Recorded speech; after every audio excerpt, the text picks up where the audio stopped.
What do you do when the office grinds to a halt and you're the villain just because you didn't panic hard enough?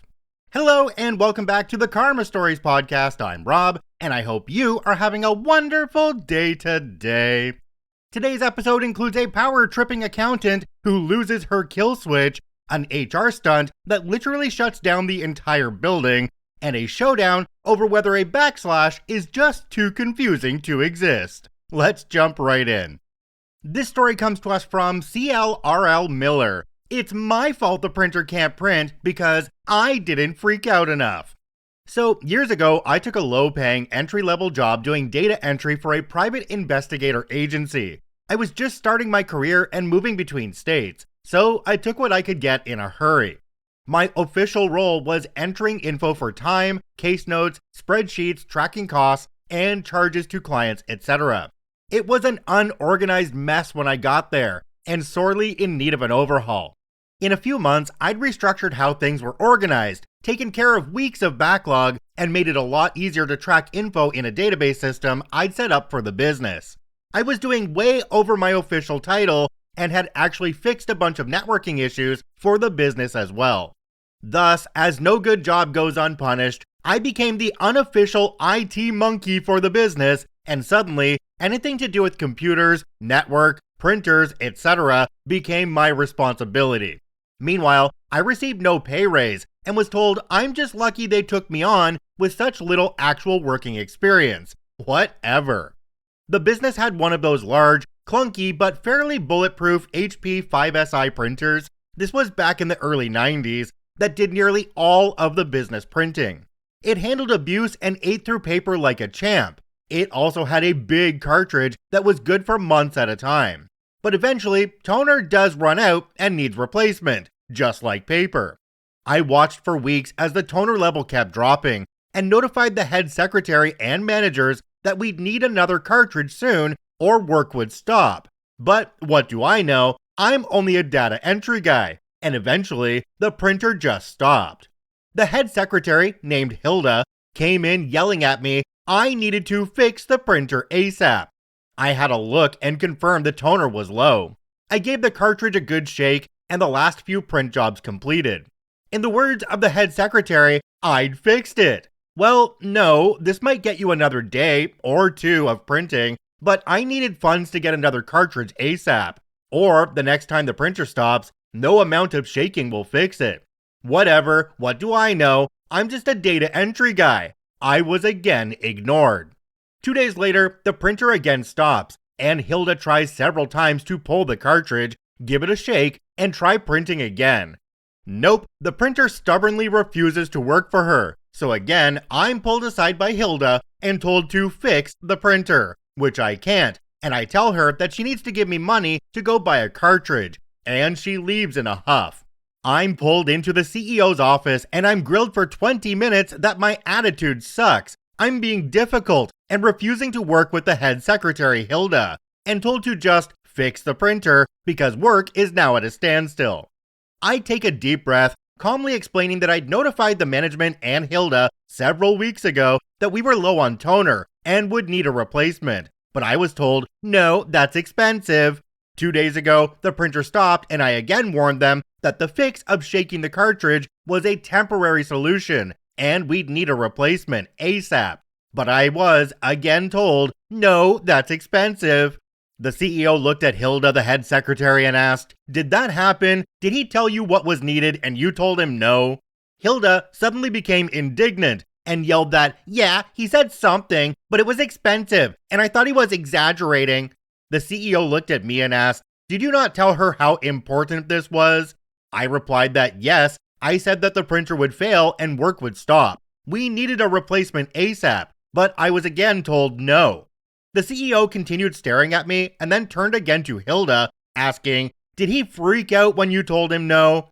Hilda replied, no, he absolutely did not freak out, so how was I supposed to know he was serious? The CEO returned his gaze to me and asked, well, did you freak out like you should have done? At this point, my brain is caught somewhere in the twilight zone, and I'm trying to process the conversation that I'd witnessed. Eventually, the awkward silence is broken, and I repeat, I notified you all what was going to happen. and what was needed to prevent it from happening, that I needed money for a simple printer consumable, and time was running out to avoid a work stoppage. I'm at a loss as to what else I could have possibly done.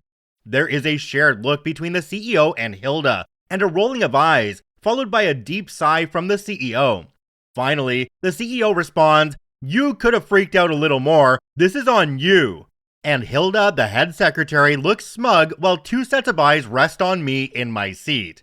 Now, I'm just shocked, deflated, and tempted to simply walk out and protest. But rent is due next week and I still have bills. So I proffer a tepid, "I'm sorry," and the CEO looks like he just crafted a peace accord in the Middle East and finishes with, "Okay, fine, let's get back to work," and begins to turn away while Hilda begins to rise from her chair.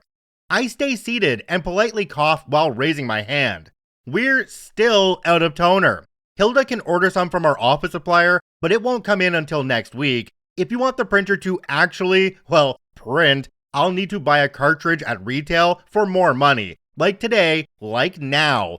And I'll need a check to buy the cartridge from a shop across town. The CEO looks to Hilda and she scowls at me asking, "Can't you just shake it?"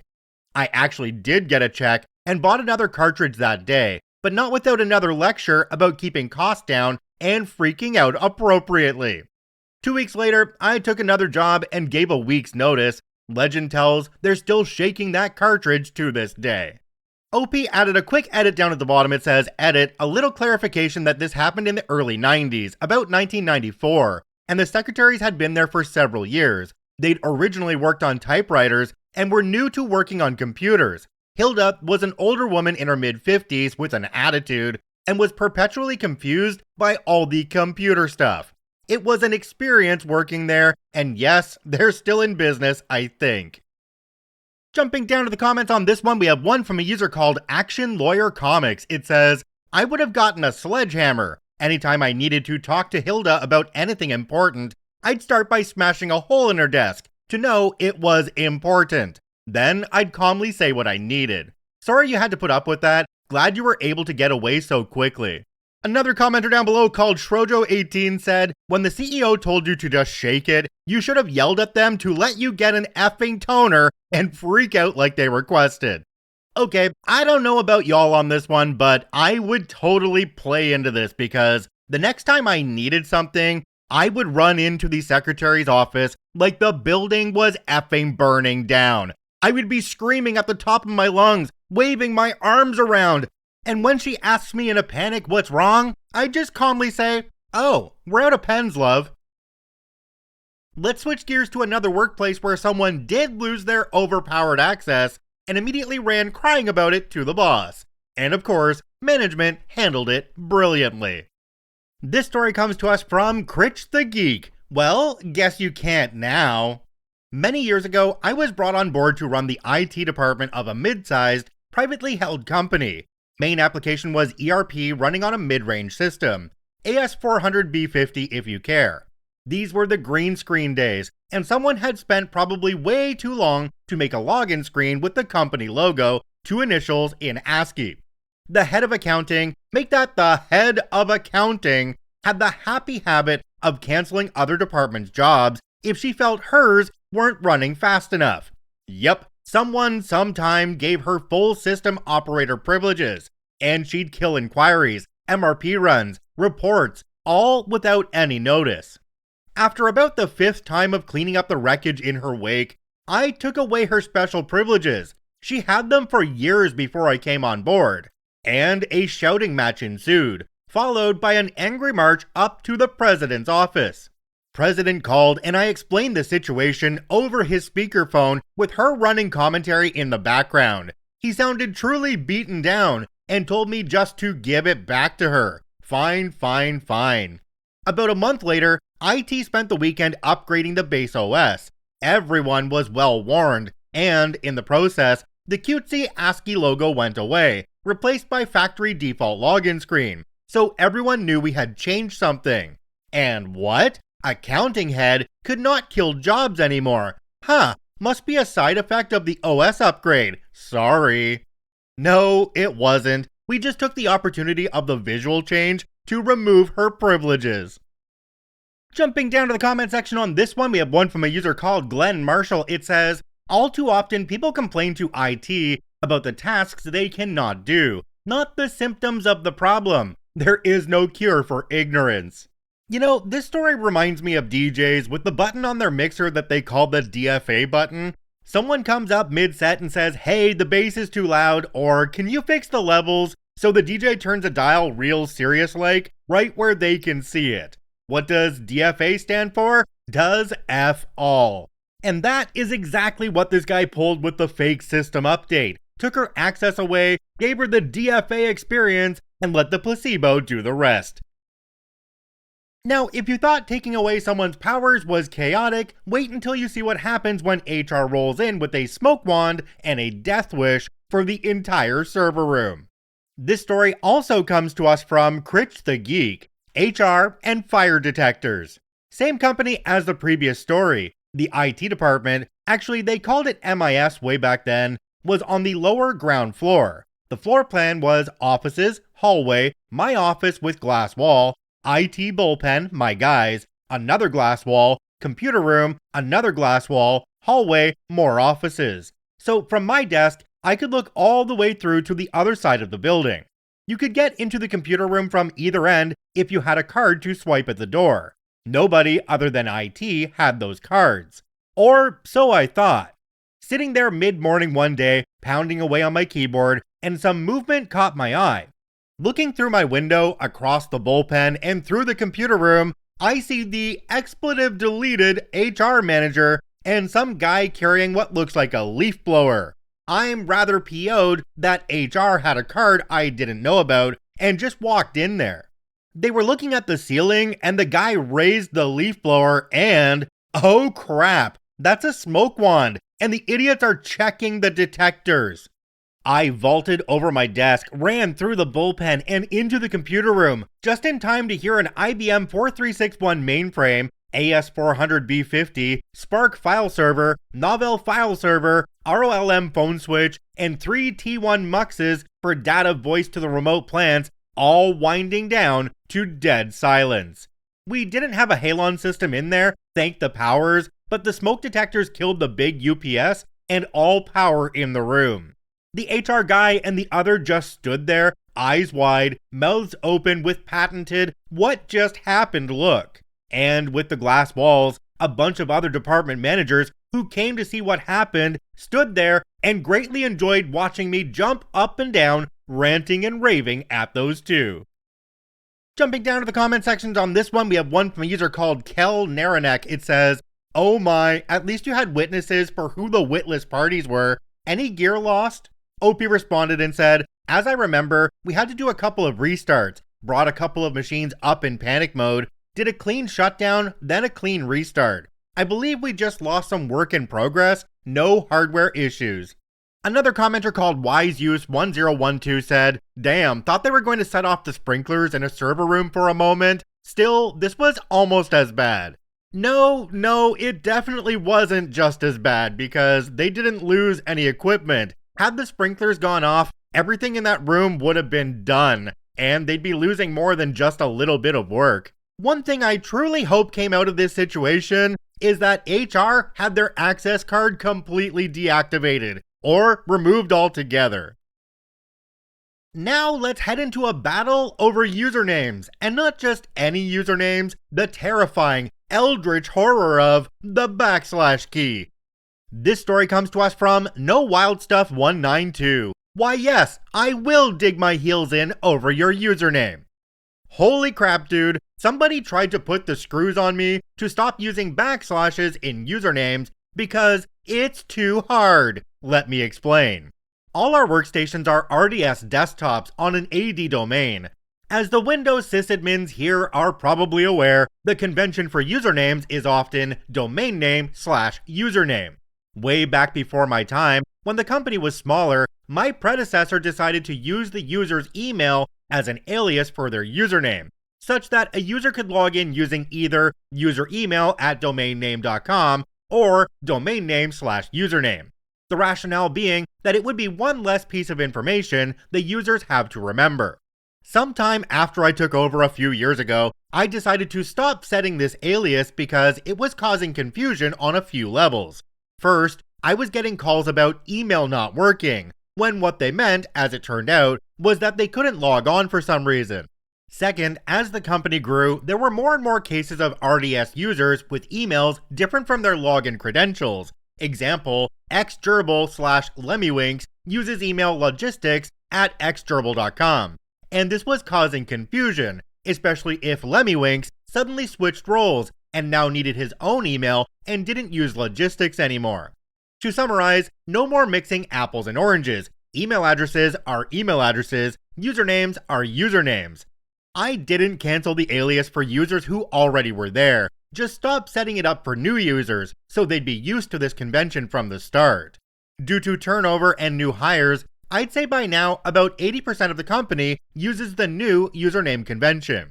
Certain users, not burdened by an overabundance of schooling, cannot wrap their heads around the fact that there is, in fact, a key above the enter key that they were not aware of.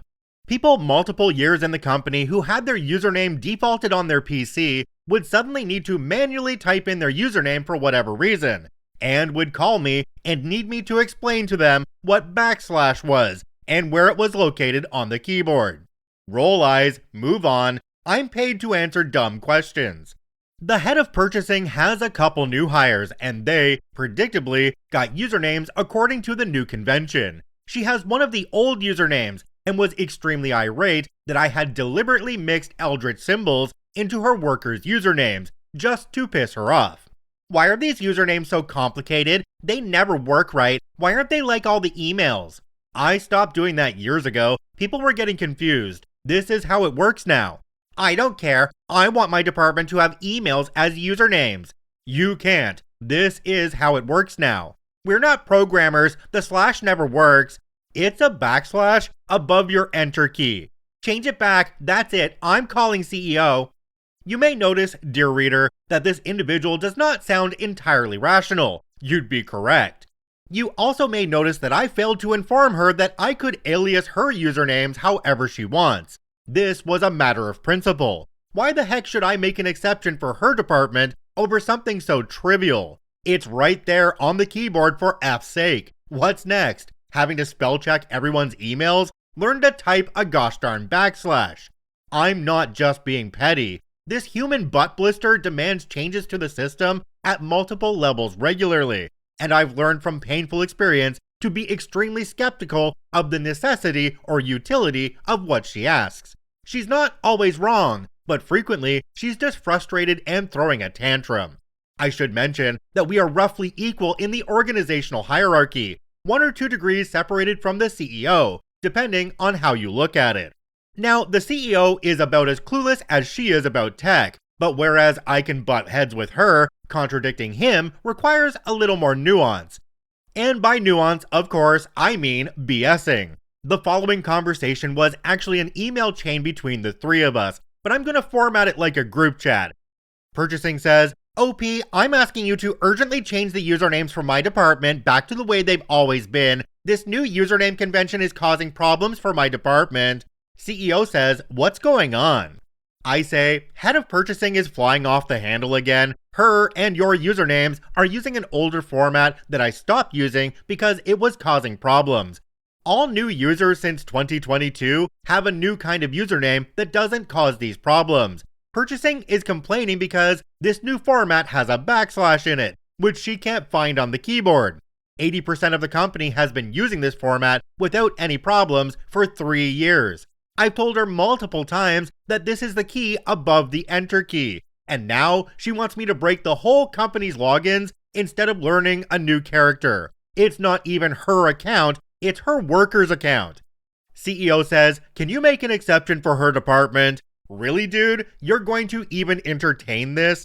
I said, nope, won't work. Everybody would have to switch usernames. There's the BS. CEO said, purchasing, deal with it. Print a picture of the key and hang it above your desk if you have to. I'm seriously considering framing a picture of a keyboard with the / highlighted and sending it to her office. OP added an edit down below. It says edit. A lot of questions from actual admins about why things are set up this way. I glossed over some details that were not too relevant to the story. There's an MSP involved here, they have their own reasons for doing things the way they do. Maybe not good ones, but reasons. I have local domain admin privileges, but I don't provision licenses. The MSP does, and we pay per license. Hence, Lemmywinks, the logistics gerbil, getting only his logistics mailbox, and not a personal one he wouldn't use.